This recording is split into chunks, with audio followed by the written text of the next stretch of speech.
Best results squeeze from the bottom up. You've got Bruce and Doug, the Weathered Souls, on the Weathered Soul podcast, live from First Note Production Studios in Gilroy, California. We're in our nice climate-controlled little situation here, Dougie, right? Yeah, it's not too bad. It's not too bad now, man. When I got in here earlier, it was hot. Oh, I'll bet. Oh, dude, it was miserable, man. I'll bet it was. Yeah, good afternoon or good evening, dude. How you doing? Right on, man. We're back. We're back. Yes, we are. We're back for our for Dougie's last podcast for a week or two, something like that. And he's going on vacation next week, man. Yeah, we're gonna do some camping. Going to do some camping. Getting psyched for it. A little anxious, after this will be my first camp out since my new back was installed. Cool. So we'll see what happens. I'm cringe. I'm looking forward to mine. I'm looking forward to my fishing trip, but I'm not looking forward to sleeping on the cot. That's the one thing I'm not looking forward to. It's one of those things I don't enjoy. So this is my last year, at least at the campsite. I'm going to get a cabin next year because I'm getting to be a little cream puff. So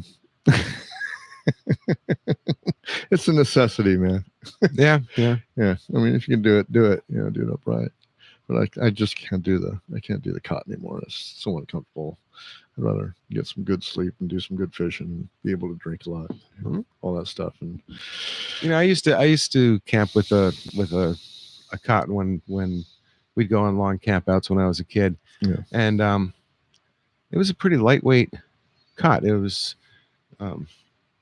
3 W's of steel stock, right. Round steel stock, and poles with hinges in the middle, right. with a canvas, and you stuck the steel stock into holes in the poles, and it made a spring that tensioned it, and you lay in it. Would it was a lot like a hammock. Yeah, it wasn't bad. It wasn't too bad. When I started on a foam pad like years and years ago. We graduated to the air mattress, and then from the air mattress to the cot.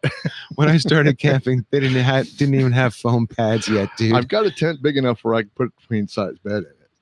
Yeah. And still have 3 little rooms to the side of me to be able to do whatever I need to do.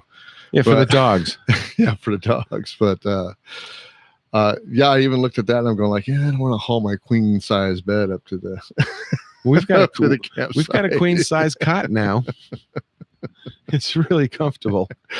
If I take my whole bed there and just have my whole setup with the with the TV and stuff, I'd probably go to bed early. Well, I told you I have friends that used to bring their flatbed truck and set their bedroom up in the back on the flatbed, and then just strung a tarp over it. That was it.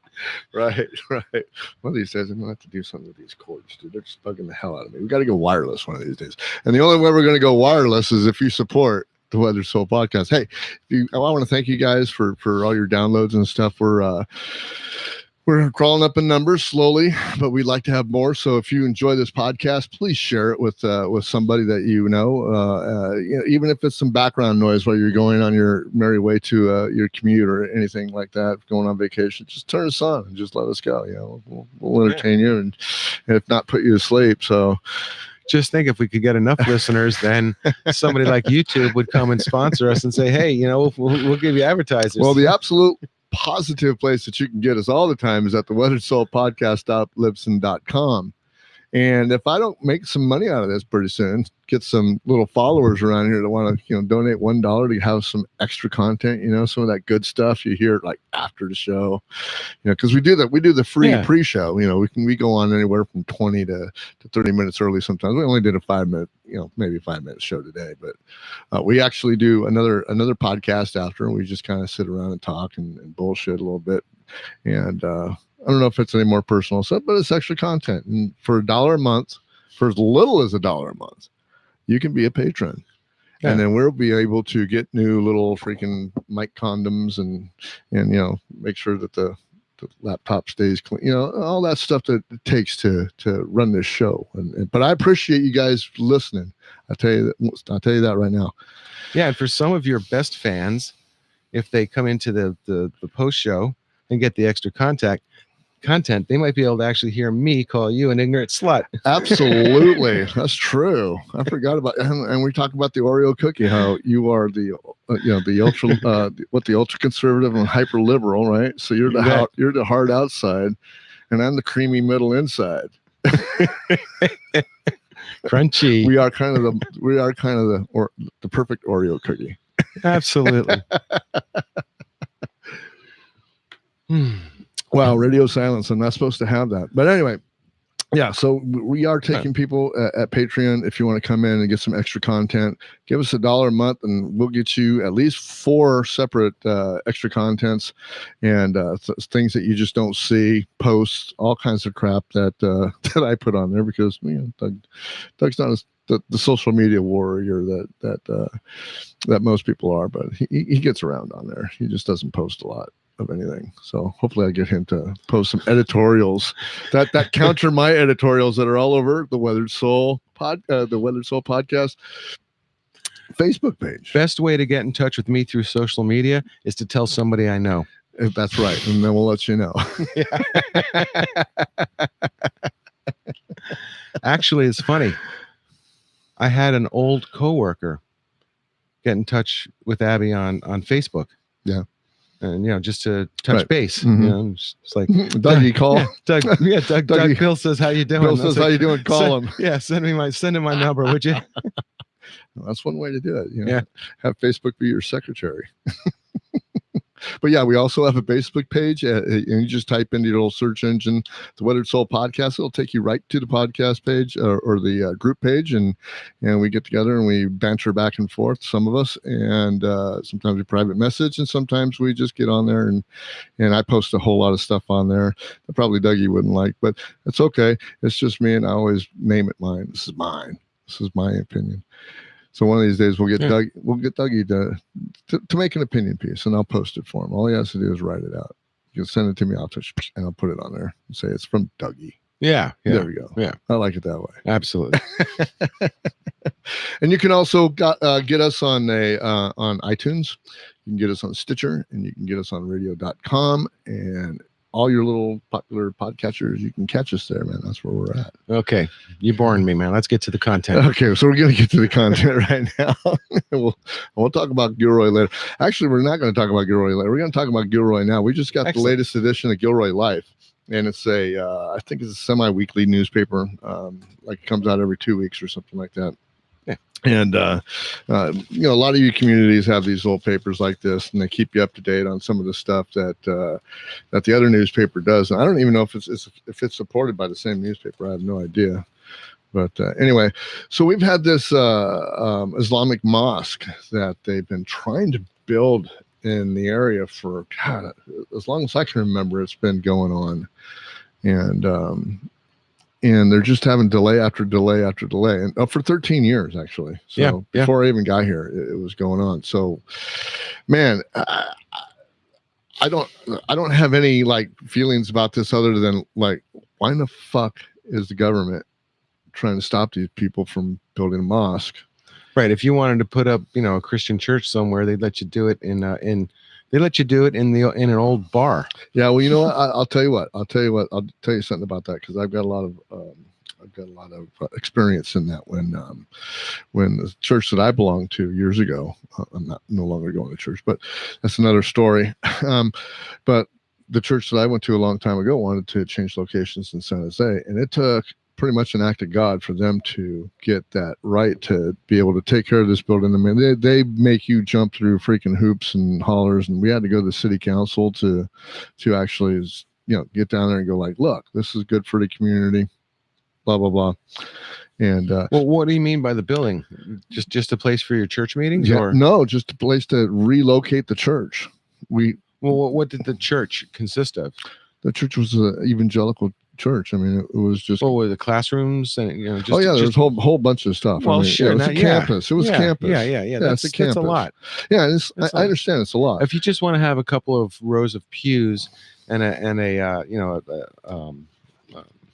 altar, right? Well, not even because irregardless of what you're using it for, it's your property.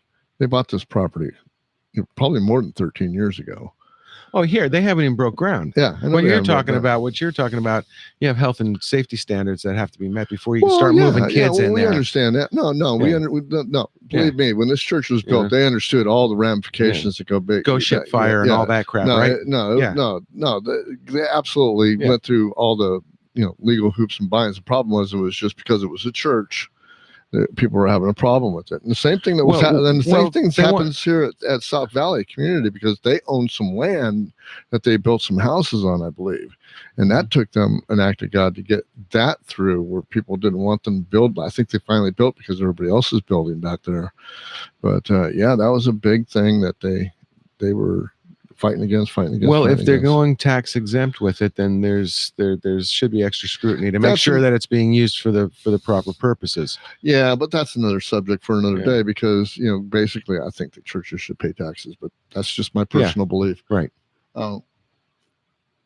Brought to you by Coors today. Anyway, so the South Valley Islamic Community awaits Planning Commission's decision. And it says South Valley Islamic Center for Leaders plan to meet with the Santa Clara County Planning Commission August 27th to find out if they can move forward with construction of the Cordoba Center.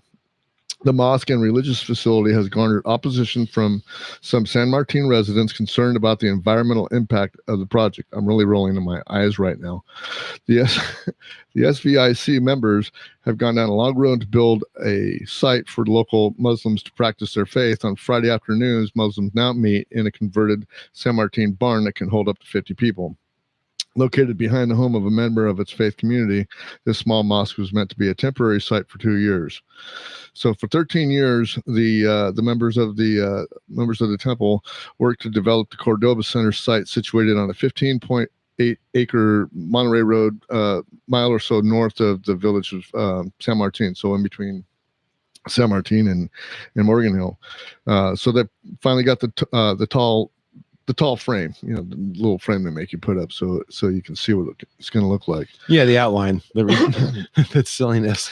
Yeah, so at the May 23rd Planning Commission meeting, based on the public comment of the County Commissioners, asked that the SVIC would consider scaling down the planned size of the mosque at 9,000 square feet from the multi-use room at 14,500 square feet. And 14,500 square feet is huge. That's huge. Yeah, it's a big place. It's a campus. I mean, come on. Yeah. So let's really talk about what the problem is here. See, I'm kind of upset just because I'm upset on two parts, because I don't want to bring any type of accusations into this, but really, the Muslim community has been taking a beating, as of, since, since 9/11, actually. Let's call it what it is. And let's talk about what picture goes into your mind when you hear mosque. What now? Yeah. The first picture comes into your mind when somebody says a mosque. I don't know, religious place. I mean, I've never looked at it. Well, don't you think of a building that's probably painted yellow with minotaurs on it and all that? Yeah. I mean, a church. I mean, that's what I think of. It's got spires, right? Yeah. I think they're actually beautiful buildings. I mean, they are. They are. Exactly. So, by all means. I mean, it's an advantage to the community and culture and faith, and to be able to practice your faith. I'm like a staunch protector of that, and I think it's just unfair of the opinions of, especially in the Bay Area of all places, having the opinion. It's just like the homeless people, the homeless situation. Nobody wants them near their house. Yeah, not in my backyard, but let's not get off track. Yeah, NIMBY. Yeah. Well, I know, but let's get back on track. Yeah, I just mean to make the comparison because we're going there later on. I know. Yeah. So, but I've got really strong feelings about the city, and I would like to see what do I want to say? It can't take 13 years to approve something. It just can't. No, it shouldn't. Yeah, it shouldn't. Unless there's some financial block or some serious structural problems with the way the building is designed, like it's impossible to build that. sorry, we can't build that. Dude, I've seen. No, I know. I'm just saying. Pretty right? much build anything right now, man. Other than that, just planning and permitting and approval from the community. It shouldn't take that long. Yeah. And maybe it's because it's in San Martin, right? I mean, San Martin is it doesn't have city water, that sort of stuff, does it? Isn't everybody on wells there, or most I'm except not for sure. that little downtown area? They were talking about the environmental conditions and what kind of waste is going to go into the ground, blah blah blah. There, right. So there you have it. They're going to be on all septic. The community fears. Right. About they're going to be on septic. They're going to have a well, and how many people are going to be there using those facilities, right? Is it going to be? Are they going to be, let's say, 2,000 human hours a week there, and then what does that correlate to on the charts for how much poop, how much pee, how much water, all that sort of stuff. And is the aquifer and the ground and the septic system, the amount of land that they have allocated for the septic system, there's a lot of shit involved when you're not plugged into a city. Okay, Mr. Libertarian. Yeah, but still, it's your land. You should be able to do what you the hell want to do with that land. Not if it's going to affect the people around you. It's not going to affect the people around them. How do you know? We don't know till we look at it. Oh my God! No, they want to put farming for freaking ever in freaking San Martin. How much shit's going into the freaking ground there? Hey, well, that is something different. No, it's not different. No, that's not a building, and that's not human waste. It doesn't matter. It does matter. It's still like the residual stuff off of the fertilizers and stuff sure, like that. Sure, yeah. Perchlorate, you bet, man. Yeah, absolutely. Yeah. Didn't we perchlorate? Right. And so aren't we smart enough to know that we should look out for that shit now? Well, yeah, I understand. All that, shut up. I don't think so, man. There we go. We are exactly. I did that. Anyway. But that planning process should be able to move forward, and if they can't have a 12 toilet bathroom, they can only have a 5 toilet bathroom, and a 5 toilet bathroom is only enough for 500 people at a time. Then that's what they're going to be limited to, or they'll have to find another place where they can hook up to city sewer and have 20 bathrooms, whatever. Right? That's the thing. So it's not. I don't think it's. Shouldn't take 13 years. No, they should have had an answer pretty fast. Yeah, it shouldn't take 13 years. Should have had an answer pretty. You want to have. Because I know what it's. This is what you're allowed to have. My company is going through a planning commission right now at Campbell, and believe me, it's been one hoop after the other, in drawings and presentations and all types of things going back and forth. It's crazy. Let me ask you this: have you ever lived in a house with a septic system? And a well? I'll have to say no. I have. And let me tell you something, brother. It sucks having a shit spring in your backyard. Yeah, wow. You want to have, it's clean, but it smells like sewer water percolating out of your backyard. I see it on the movies. Yeah. Uh-huh. Don't be silly, Bruce. Today is the day Doug gets pissed off at me. I mean, it happened with Eric and Cheryl too. They've had to increase their septic system twice. Yeah, I'm sure. Over the years. Yeah. When Dad had to have his redone, he had to have it done on 2 levels with siphons and all this other crap in between because because he had I'll have to say, I know 2.5 bathrooms, and you have to have a 1/4 acre dedicated to your septic field. Yeah, well, I know zero about freaking septic tanks. Yeah. So what happens to waste when it goes wherever it goes? So with that said, I would say this acreage that they have has plenty of freaking acreage for a freaking septic system. Okay, then it just has to be designed properly. Exactly. Bada boom. Shut up. Why wouldn't it? 13 years later, it doesn't take that long. Right. It shouldn't take that long. I agree. Yeah. I agree. See, there's that hard right and that hard left that he has. That's why I'm the creamy center. He just follow the rules. If you follow the rules, I think no they problem. have to be following the rules. I mean, this is gone on. So do you think there's some other hangups going on? No. I think it's just a travesty that they're whether. Right now in this culture right now in the era that we live in right now, I wouldn't put it past it that they're stalling. For 13 years, you have to be stalling. Well, also, building a church is a huge project. It is a huge It's project. A huge project. Building it ground up. Right. And what's it going to serve? 100, 120 families? Yeah, I totally agree. 500 families? I totally agree. Even 1,000 families. That's a that's a big burden, a financial burden on a small group of people to build this building. Okay, so right. No, I'm just saying, so there could be problems with that too. I don't know. Unless we're not getting the whole story, because it sounds you like never get the whole story. It's like they got their finances, and like I said, I've been through this with the church, and then I listened to what was going on with South Valley Church, with all their stuff. You read stuff out of that article, but at the end, you didn't say so says. Well, no, they have the article. Gilroy Life paper. They have they have the article in there, and then inside they have an editorial. We didn't go to the editorial, but the guy at the editorial was going like, "What the fuck is the problem?" Right, exactly. I mean, that's how I feel. I mean, I'm sure you feel that way too. What the fuck's the problem? Well, you know me. I don't like government getting exactly. Yeah, exactly. I mean, there's purposes for government, and one of them is not to disrupt your life. I agree. Yes, absolutely, and totally agree. So we got some stuff happening around Gilroy this weekend, and I like to toot the horns of everybody who comes down and plays Night in the Garden. And one of them is Blue House, and they got an event coming up tomorrow at the Cellar Door in Pleasanton. If you're out there in Pleasanton, I know you're out there listening, because we got a lot of listeners, dude. And so at the Cellar Door in Pleasanton tomorrow night at 8:30, you can see Blue House. You can see the girls and get together with Brian, and they'll rock your socks off. They're also playing August 24th at the 39th annual Italian Family Festa, and that is in San Jose. So there's a big Italian festival going on all weekend in San Jose. Where in San Jose, do you know? That is going to be at the, let me plug that up open here.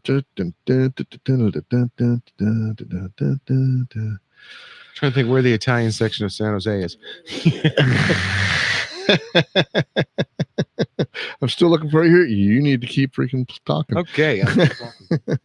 While Bruce is looking for the location of that.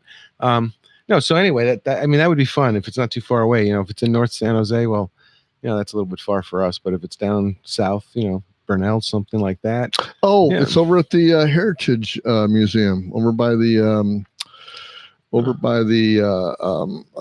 Japanese tea garden. Sure. Okay. At Kelly Park. Oh, okay. That's where it's at. So Kelly Park in San Jose. That's where they're at. Excellent. And hey, we just did a gig out at Little Lou's. I want to say hey to Lance, dude. Thank you for having us over at Little Lou's. We did a half-hour set in a place called a show called the Acoustic Showcase, and we were invited there to do a set, and it was really fun. And my lead guitarist Tom Drake has a gig, and that's going to be tomorrow night in Salinas at Portobello's. So if you want to go see Tom, he's an incredible guitarist. He's a one-man band, and he will rock your socks off. And all you got to do is get there at 6 p.m. at Portobello's in Salinas, and you can get there too. Right on. Yeah, so that's what's going. But that was a fun gig, man. Yeah, and those are all free plugs too. I had a real dude. I'm telling you. Well, we got paid for that gig too. Yeah. Well, they paid for my dinner. Excellent. That's pretty much what it was. For a half hour? I sang for dinner. For a half-hour gig? Yeah. Half-hour gig. I got a bowl of pho and a couple of beers. Nobody threw any quarters up on the stage for you? No, I didn't get any tips. They got tips all night, but they didn't split them with us. But it doesn't matter. So it's a paying gig. So I'm saying, hey, we got paid. I get to keep my LLC because I made income this year. All right. Yeah. So I'm no longer a hobby. Thank you. One of these days I'll be able to retire. Not on this podcast.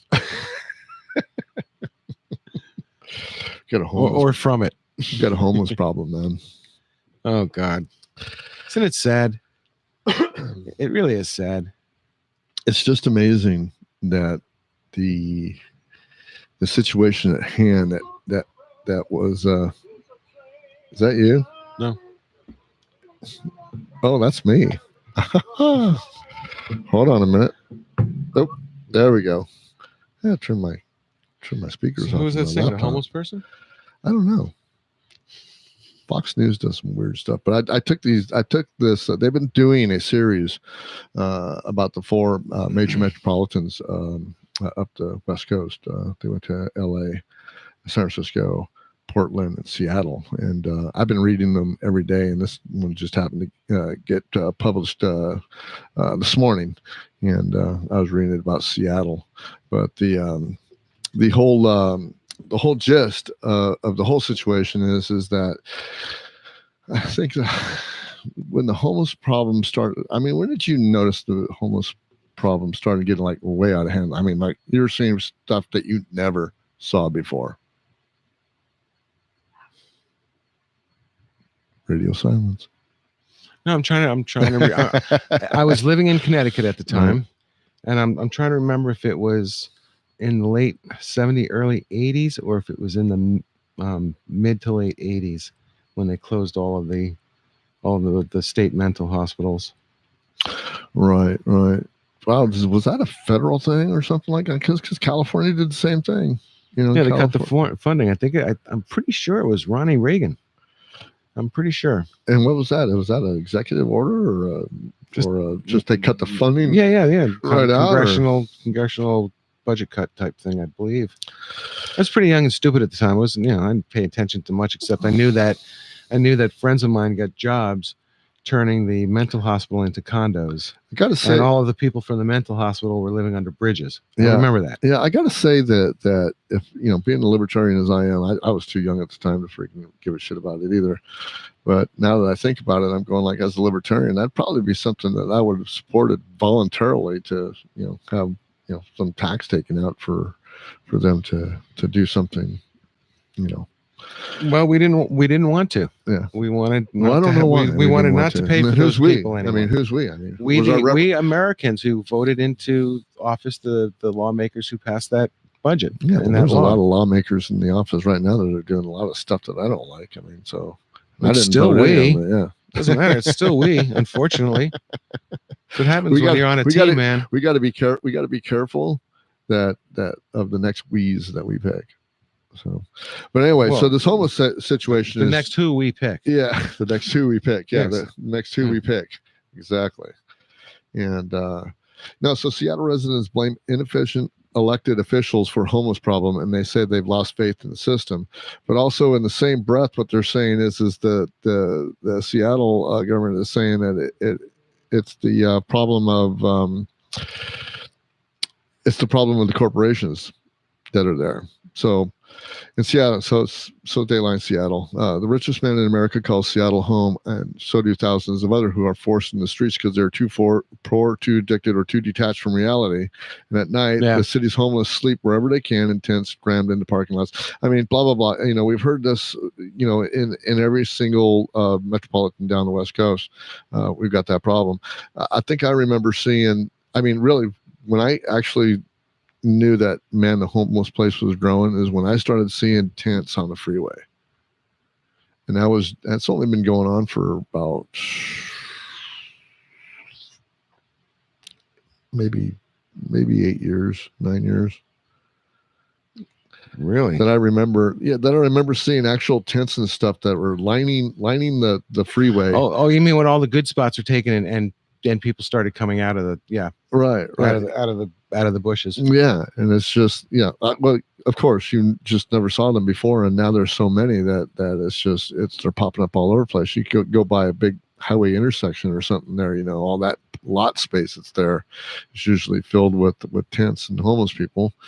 They got the Rose Garden over in San Jose. That's all filled with homeless people in between all those trees down Guadalupe Creek and stuff like that. And they keep cleaning them out and they keep coming back. And we're just not, it seems like, and this is the one thing that I took away from the articles that Fox has done. Of course, Fox is going to give you the conservative slant that financially that the government is not taking care of business, and that is the truth. I mean, as a libertarian, I think that throwing tons of money that means nothing. I mean, they were talking about in I think it was Portland yesterday. $600 million or something like that, almost $1 million, or $100,000 a year or something like that, at a homeless person, 150 grand a year per homeless person. So if they're throwing $600 billion or $600 million, whatever the case may be. Where does that number come from? Let me see. Let me see here. I'm going to read that over. So you gotta watch out. It was because I saw it yesterday or the day before.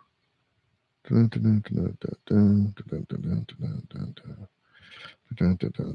have to cut this out of the show. This is part of having a great freaking podcast. I get to go ahead and cut this out if I want to. But because I think what they're doing is they're talking about all the extra police and sanitation and free medical at $500,000 per splinter. Yeah, because that's pretty ridiculous.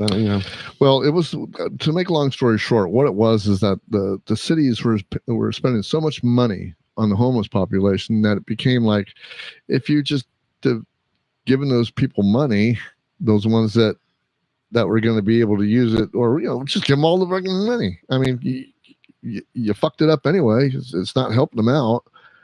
So if you're giving them money, maybe some of them would have been able to get back on their feet. Well, that's a good point. If they're really using that, if they're really spending that much money per person, they could buy them condominiums. Absolutely.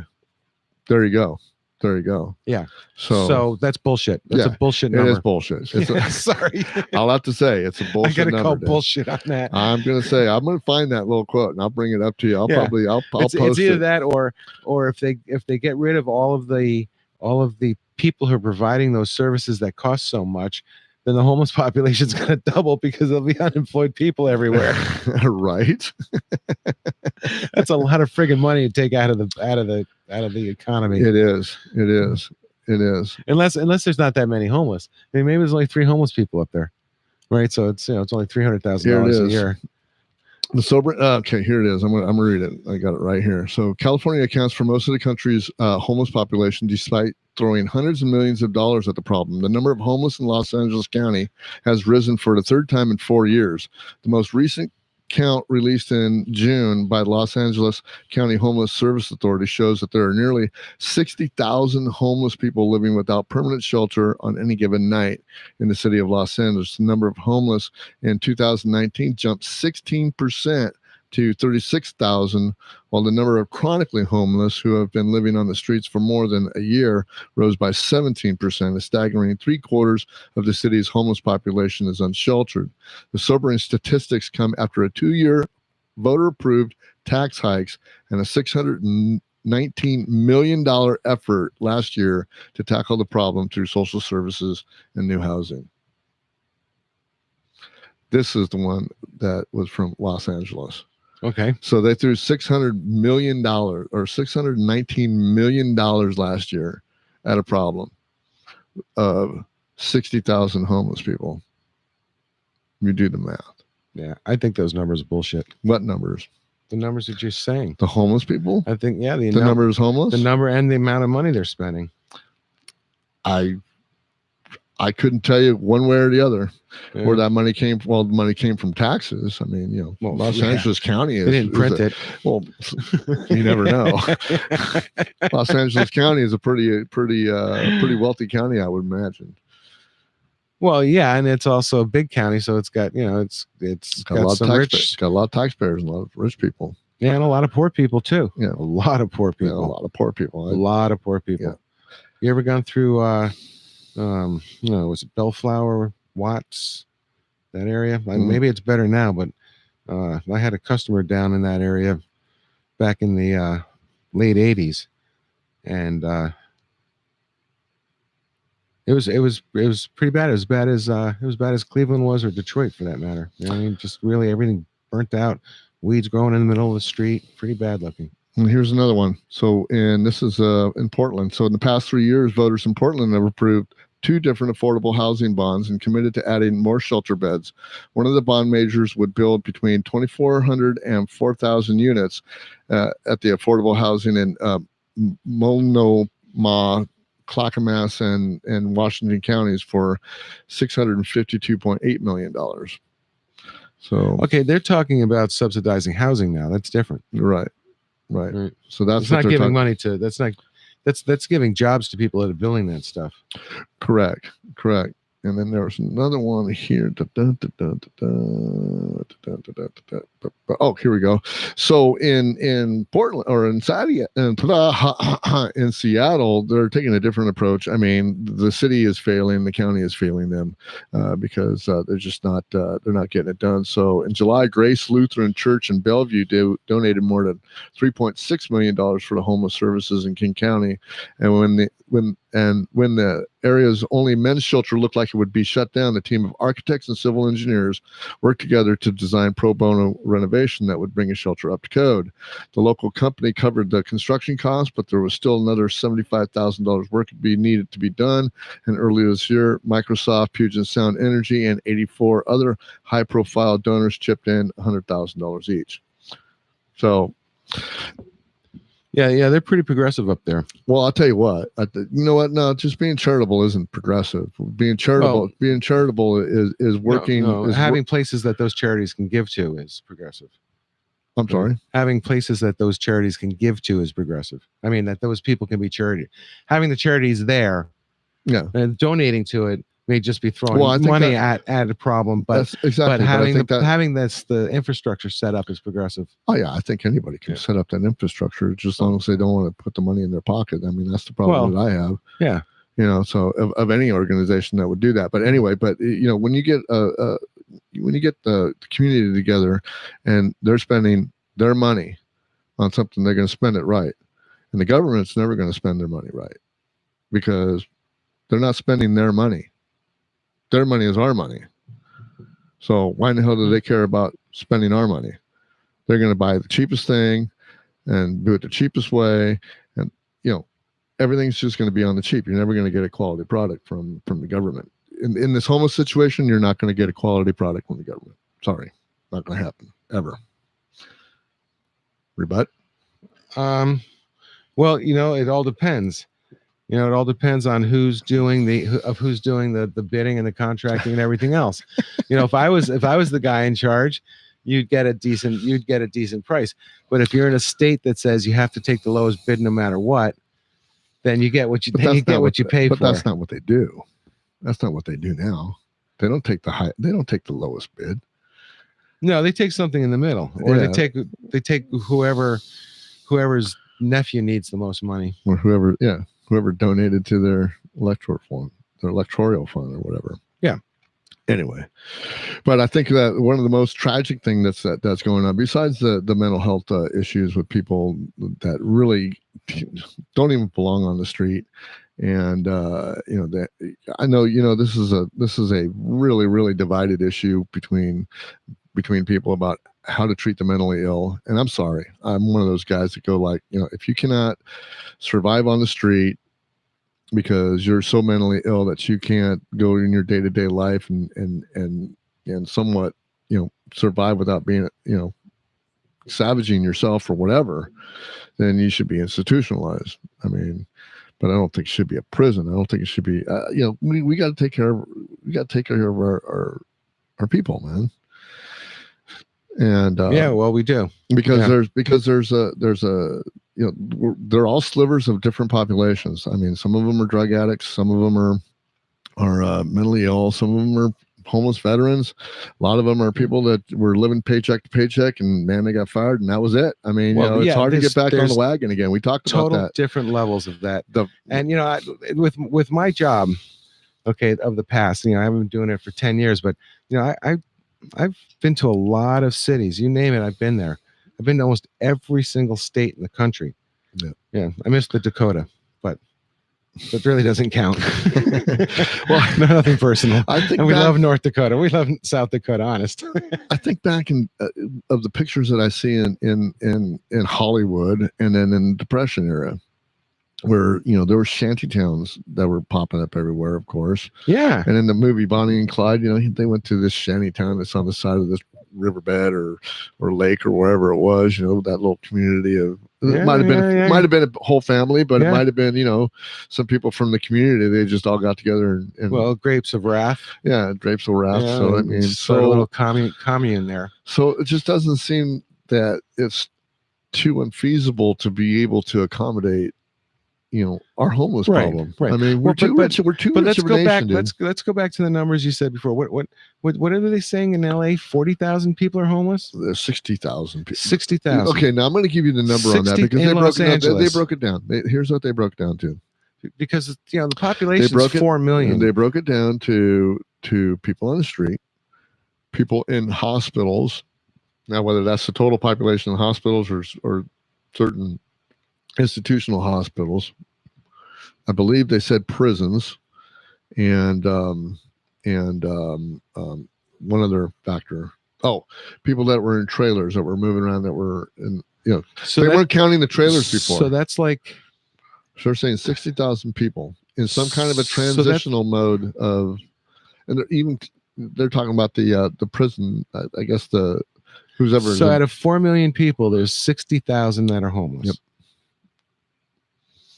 That's like 1 out of 100. I know.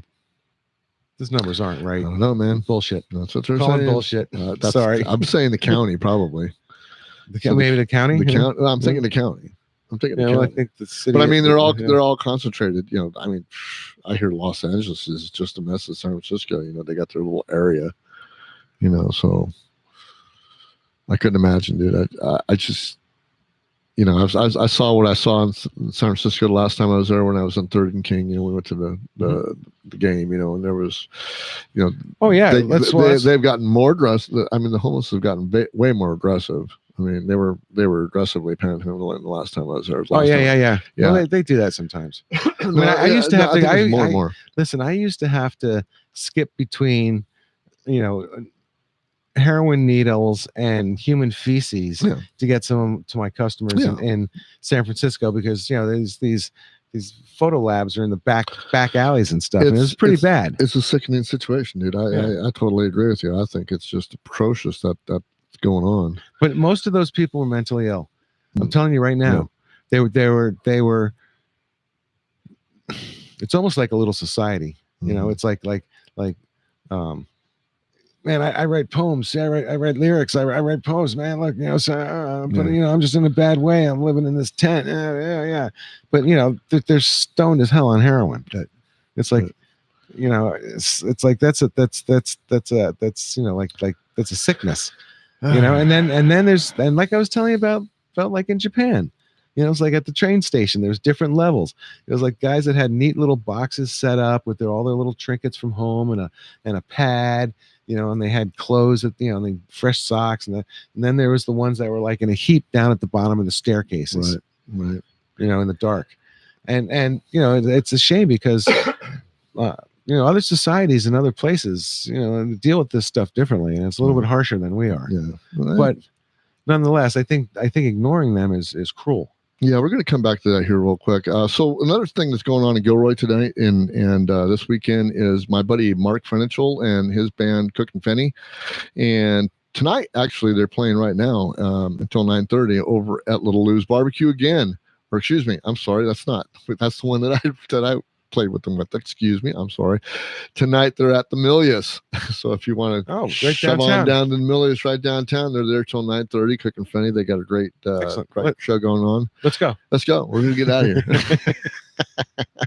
Saturday they're gonna be at Bubbles Wine and Brew in Morgan Hill, and that's from 6 to 8 p.m. And Sunday they will be at Close to Chance Winery, Winery Groovin' in the Grove, and that's from 1 to 4 p.m. And the other thing is my goddaughter Mel. She finally got her restaurant business going on, so she's still doing those pre-delivery. She does a chefsmel.com. Go to chefmels.com and you're going to be able to stick to your diet while enjoying our delicious meals. There's an assumption to sticking to a diet means never having to eat what our taste buds truly crave. The idea led a lot of people to occasionally break their diet or worse, quit from dieting. Chef Mel Eats believes that dieting does not have to be boring and redundant, and we are here to give you the best of both worlds, healthy yet mouth-watering individual meals. We also arrange catering services for any event. Contact us at Santa Clara or San Bernardino County to learn more about our services. Our meals are made from scratch, fresh ingredients, low sodium, and made with love. And you can get Chef Mel Eats at chefmeleats.com, or you can her phone number is 408 439 4861, and you can email her at chefmeleats@gmail.com. And I'm just very proud of her. She's got a great menu going on. She does a lot of keto stuff, and keto is real popular right now, and it's just really good food. So go to chefmel.com and get yourself some really, really good food. Keto hamburger wrapped in 2 fried eggs. There you go. My brother Jeff, man, he's all into that crap too. Sorry. We love you, Jeff. I'll tell you what, I've had some of her keto meals, and believe me, they're very tasty. You're not going to lack in taste in anything in that. Yeah, they just give you portions that you're supposed to eat.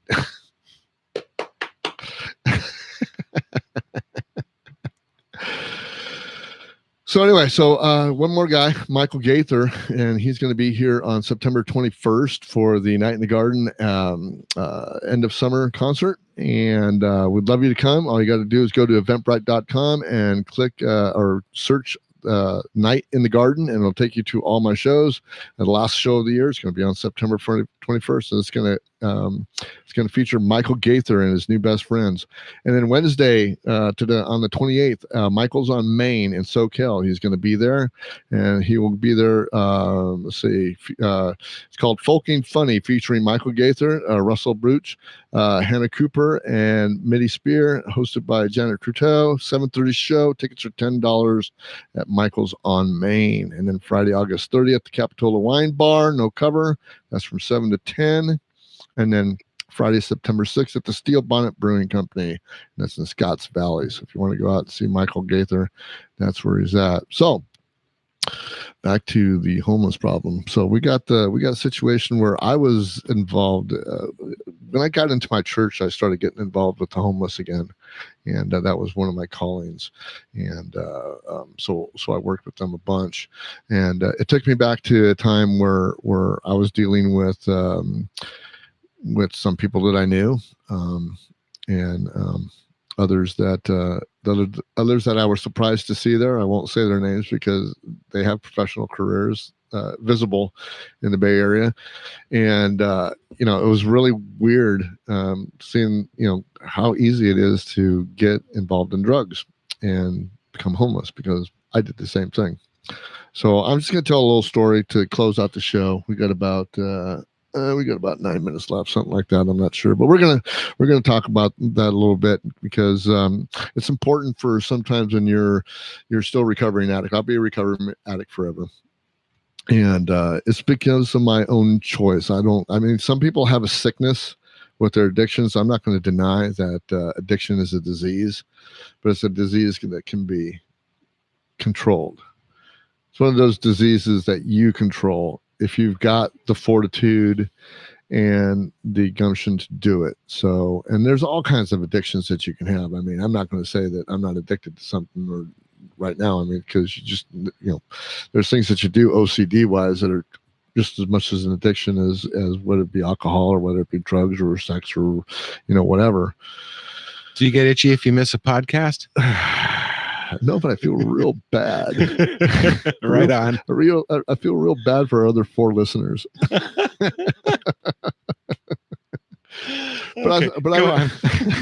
But I remember my first experience with drugs was back when I was 1973. I was 13 years old, and my uncle was a heroin addict, and for as long as I can remember, being over at my grandmother's house and having to deal with Bobby. At that time, I didn't know, when I was 8, 9 years old, I didn't know that he was addicted to drugs.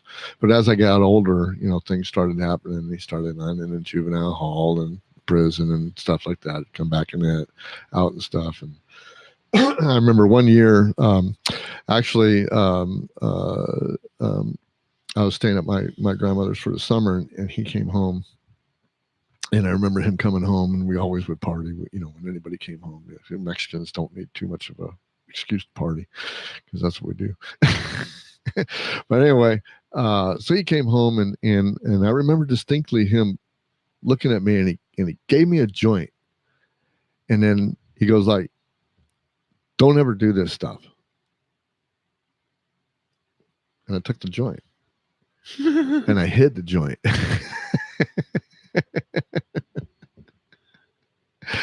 and I never smoked that joint.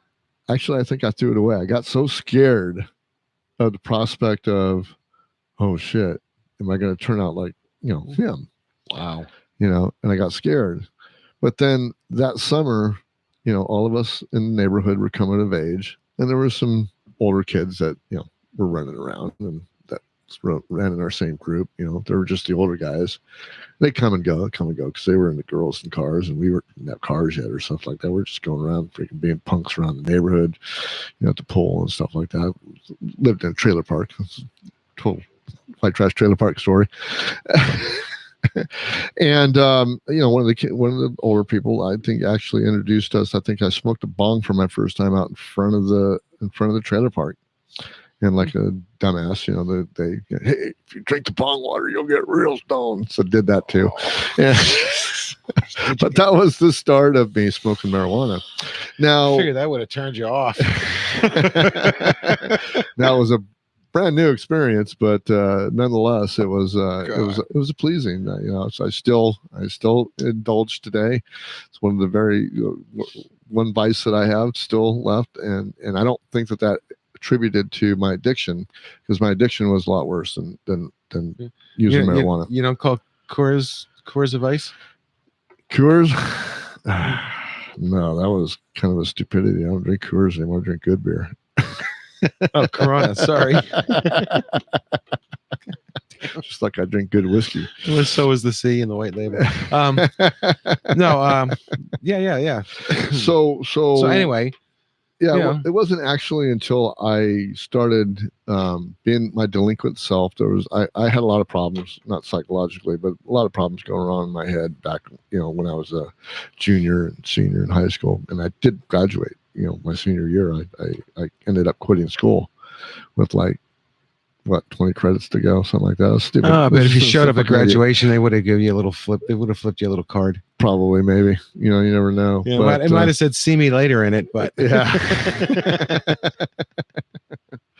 But it didn't happen, and I ended up joining the military at 17 and a half. They took me in. I passed the test because I think one of the things with school, I was so bored with school because I really knew it all, but I wasn't smart enough to take all the tests and just get it done. I mean, I had no problem knowing the criteria. It's just easy for me to learn a lot of stuff. And so I could have just took the test and just freaking gone, as long as you pass the test, right? You're going to graduate. But anyway, so one way or the other, I didn't do it, but I had started smoking weed pretty heavily then, but I don't know how much that attributed to a 17-year-old mind. But anyway, I got into the Air Force, and they sent me to Tucson, Arizona. After everything was all said and done, they did all my training and stuff, and that is when I was introduced to methamphetamine. And they called it crank back then. It wasn't made in a lab; it was made in a bathtub, and it was pretty bad stuff called crank. It was like the precursor to what methamphetamine is now.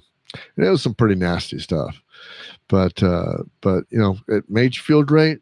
You stay up for days and just keep the party going. And I was a party guy at that time. And unfortunately, I cut my Air Force career short because of that, and I was let go out of the Air Force with I got an honorable because I actually was a functioning addict at that time. I was at the beginning of my addiction, and did they give you Section 8 or? Oh no! They give me an honorable discharge. They go, everything was good. Yeah, everything was good. I served the minimum time I was supposed to serve, and they reserved me for the other 2 years. Oh well, right on. For the other year and a half is what they did. Yeah. So I came home, and of course, if you're addicted and you want to get those drugs, you'll find the people that can get you those drugs, and then you'll befriend them, and then all of a sudden you're in this cycle where you're around people that you probably really shouldn't be around. Or maybe they shouldn't be around you either. Maybe they shouldn't be around you. So it wasn't too long after I got home, and I was already addicted, but I was hiding my addiction very well because I kept a job. I was able to be able to come back and get a job and be able to pay my way. I got married very quickly after I got home to a woman, and to a woman. And that lasted about 2.5 years before I fucked that all up with my drug abuse, and then throughout the years between the time that I got divorced, my second divorce, and to 1990, where I married Tracy in 1990, I was in full blown addiction, but I was a functioning addict. So I was still I was living at mom's, and mom had to do the tough love thing. I mean, I was out of control, wasn't listening to anybody. And she just said, like, don't come home tonight. And here I am. I'm functioning addict.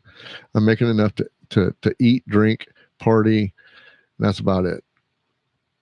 So I had nothing to go out on the street with. So the only thing you can do is sleep in your car, or couch bounce. So I did some couch bouncing. I did some sleeping in my car. I did. I did find a couple of apartments and stuff, which were not the kind of apartments that you want to be in, but I still categorize that as being homeless because you're just in transition. You're just barely freaking making it.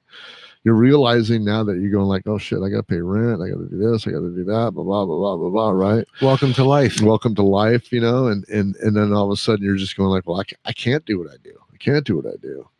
And it led to a bunch of irresponsibilities that I did. And it landed me, finally, 2 years after I married Tracy, finally landed me in jail for a year. So I popped 2 DUIs in 3 months and was high on drugs at that time. And smoking and just everything. I mean, I was just out of freaking control. Why Tracy ever married me is beyond me, but she saw hope. And 1992 landed in Santa Clara County Jail for a year for just driving without a license, driving on suspended license, the 2 DUIs, the failure to appears, the fines that I had to pay, all that stuff. I mean, I was just at a freaking I had a misdemeanor rap sheet that was pretty long. I mean, no felonies or anything like that, but it's just one of those guys that just fucking let it go, man. And it's a part of my life that I don't remember very well because I went really quick through it, because that's what happens. Yeah. I mean, it was happening fast. Yeah, it's just happening fast. That whole era that I had between my first marriage and 2 years into my marriage with Tracy is just a cloud, and I regret not being able to live that because a lot of cool things happened at that time. And I got it all back, but it took that year in jail for me to get that back because it finally started wearing on me that I was just sick. I was tired. It didn't taste good. It didn't feel good anymore. And now I'm sitting in jail for a year. And I'm going like, okay. And Tracy's all, if you're not going to clean up, then we're done. So right, that was kind of the nail in the coffin. And I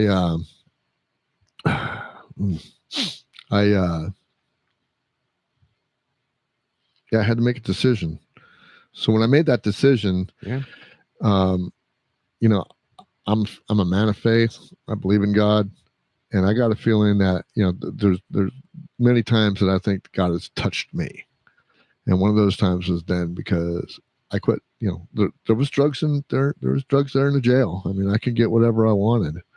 They were there. Yeah. And I didn't do it. A lot of people went into jail for pot and came out heroin addicts. Yeah.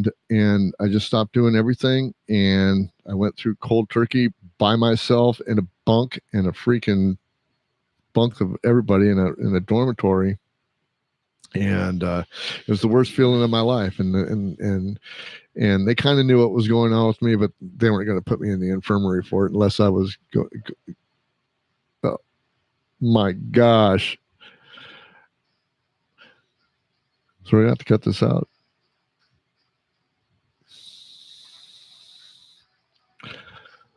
We're at a delay here. And we're still live. We're going to go on still.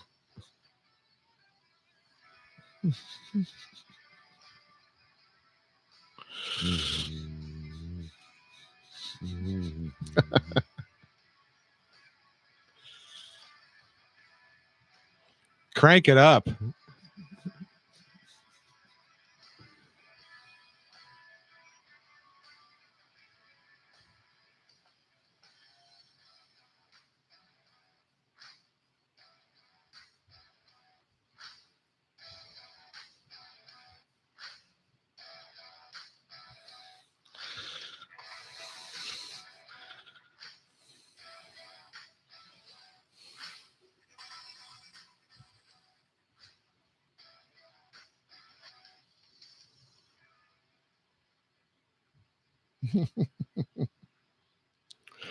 I'll have to edit that out.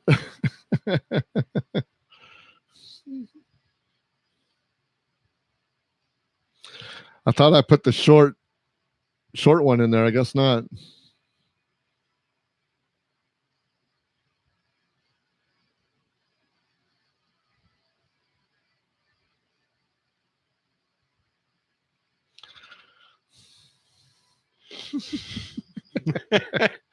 We have the outro music going in right now, so bear with us.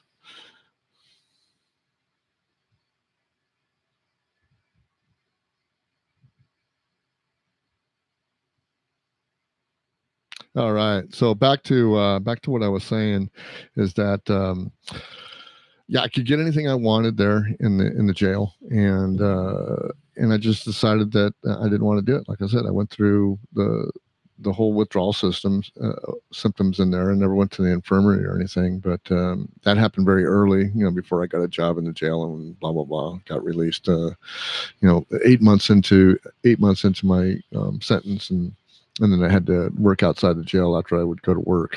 I still have my job miraculously. I want to do this right now. Rick Weston is a top flight guy, and he's the one that saw something in me when I was working for him, because I worked for him for 23 years, and he's kept me working that whole time.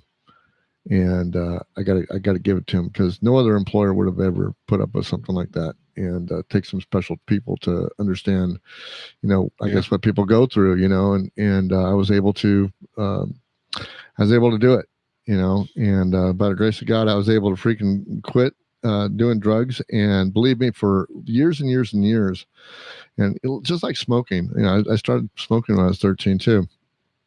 And smoking's easy, that you can smell when you walk into a room and people are smoking. You can smell that. Yeah. And I remember going into parties and be able to smell the meth. I'm going like, there's coke or there's crank here.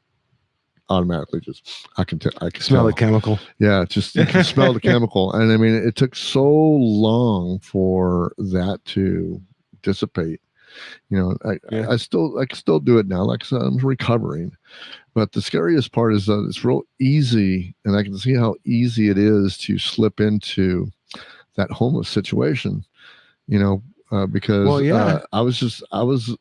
I had the advantage that I was in and out of that a couple of times. And then Tracy, I was kind of just not partying too much, but still partying enough where I was making a difference of not being able to support my family, blah, blah, blah. But in the long run, I think that I would never do it again. I would never wish it to repeat itself in my life. If I was to do it all over again, I wouldn't be doing it. But the situation is that there's been a lot of people that I'm thankful for in my life, and Tracy's one of them. Rick is another one, because he kept me employed, and this is a result of where I am because of him. and my new employer. And so it's amazing how things work out sometimes. It is amazing. So by the grace of God, man, like you said, yeah, some people, like you said, some people lose their job and they become deeply in debt. They lose their house. Now they're couching, or they're sleeping in their car, or campground hopping, whatever. If they don't find a job quickly, then it just gets worse. And then the mentally ill people that can't hold a job, and if they're mentally ill for a drug addiction reason, that may be fixable. But if their mind is distorted physically or chemically, that they can't function. Right. I mean, it's cruel of us to leave them sleeping on the street and going through garbage to find food and stuff. And that would be another situation that I would be totally in support of when it comes down to, and I don't want to talk about elective taxes, but I do really have a bone with that, is that I don't think that the government is fiscally responsible with our money. So it has to be a community-based thing where we would be able to tax ourselves and do that same situation that we can, because we can spend our money on homeless better than the government can. And right now everybody has a cause of what they want to give to, and I think that's the way it should go. And I think once you see a problem and you see a fix for it, and it just takes a little money out of everybody, I think everybody would pitch in to be able to do that. I mean, really, any able-bodied person would. You know what my policy was? What's that? When I went to San Francisco, no, I would give $1 to the first person that hit me up. And then the rest of the day, I'd say, I already gave back there. I already gave back there. Yeah. You should have been first. Yeah. And it worked. And I never got harassed. Never got anybody saying, fuck you got a nickel. God damn it, I know you got a nickel. Whatever. Yeah, it's a sad situation out there, man. I feel for it. I've got that. We've got the National Guard Armory that's right at the end of our street. So we saw more families this year than we've ever seen before. We saw, I think, 3 or 4 families that were actually going to the shelter every night. And as opposed to just single people, like you normally would see. Single people. Yeah. And Wow. And the sad part is these are working people too. I mean, they're working and they're living out of their car when they can, and then they'll take a shelter when they can get a shelter.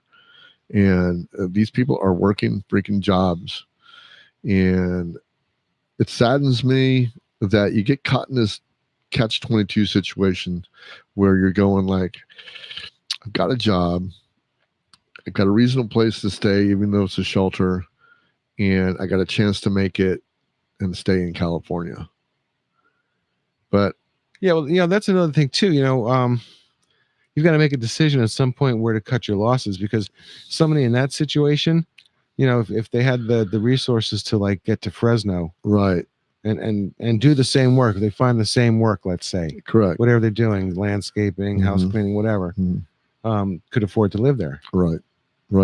And that's the thing is that but you're in this catch-22. You're in a catch-22 when you're in that transitory phase where you've got to make that decision. You don't have the resesources, so you go out there, you don't find something. What are you going to do? Yeah, exactly. But I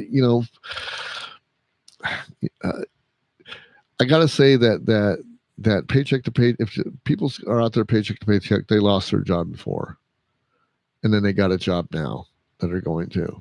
So I mean, that whole situation lends itself to the point that they've got this gap in their life where life fucked them. Lost their job, got sick, got in an accident, whatever case may be. But you missed your paycheck, and now you got evicted from your place, and now your family is out on their own because you couldn't provide for them. Okay, and so you're not in any worse of a situation when you first got there than you would be if you were working and you went someplace and you didn't have a place. You already know how to live on the streets. You got the street knowledge, so you know where to go, you know where to find some help and stuff like that. And I think what you do is you just gotta, I hate to think about it as like me, I would just say, well, I'd just be smart and do this.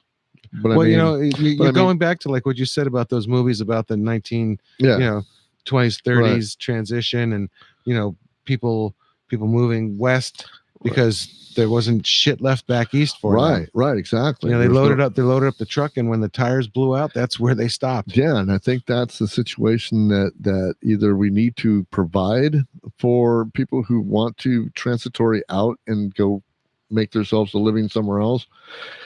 And I believe that, intra-city or, sistering or brothering, whatever you want to call it, between cities and stuff like that should be able to do that, to be able to... Not the kind of horse shit some cities pull. Hey, we'll give you a ticket on a Greyhound to go to LA. I know that, I understand that, but I'm talking about real transitory situations where you're setting up with a job and stuff like that. But that has happened. But there are cities like Phoenix who gave their homeless people an offer of, food and a bus ticket to LA. Yeah. Well, or food and a bus ticket to LA or jail. But you can't. Your choice. No, you can't. That's what they did. Yeah, I know, but you can't do it like that. I know that's bullshit. Kind of abrupt and bullshit. Yeah, dude. That is bullshit. No, I'm talking about agencies working together, saying, "Hey, look, I got this family. Nice? This guy's doing this, this. Yeah. Half it up. We'll send them out. You pay half, and whatever that case may be, and then that that intercity or intercounty picks that up and is able to do that situation. And I think if you had that kind of situation going on with all the cities and towns and everything, there's jobs out there and stuff for everybody. There really is. Are they good paying jobs? No, but are they jobs enough sometimes that you can pull yourself up and have yourself a place? Well, if you got the community behind you to prop you up until you do and are able to do that, then by all means they should.